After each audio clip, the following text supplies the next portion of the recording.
Gadis ini benar-benar terkejut ketika melihat jika punggung ibunya dipenuhi luka dan ulat.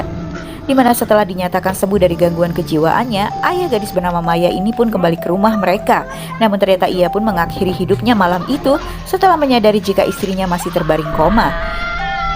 Maya pun berusaha tegar karena ia harus menjaga adik satu-satunya yang bernama Wulan yang masih kecil. Dan hari itu ketiga saudara ibunya mendatangi kediaman mereka setelah mendapatkan kabar jika ayahnya telah meninggoy. Namun ternyata ketiganya memiliki maksud terselubung dan mendesak Maya untuk segera menjual rumah yang ditempatinya itu karena itu adalah rumah peninggalan sang kakek dan mereka pun masih memiliki hak atas rumah tersebut. Maya yang tak dekat dengan saudara ibunya itu pun tak membiarkan ibunya terlalu lama bersama sang bibi. Ia pun terus merawat Sudarsi dengan penuh perhatian sebagai seorang anak pada ibunya. Dan mereka tengah menanti kedatangan paman mereka Roni yang terlihat tulus pada keluarganya.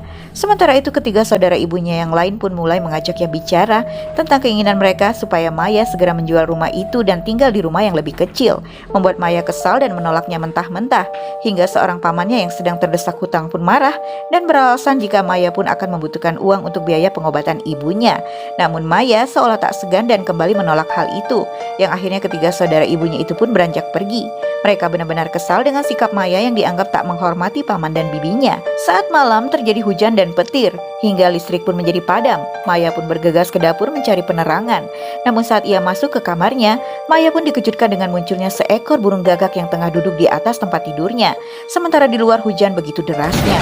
Saat Maya mencoba menghalau gagak itu, tiba-tiba saja sosok ayahnya muncul dan berdiri di depannya, seraya menyeringai menakutkan dengan luka menganga di keningnya. Dan tiba-tiba gagak itu pun berterbangan di dalam kamarnya, membuat Maya berteriak histeris. Namun seketika ia pun terbangun dan ternyata ia telah bermimpi.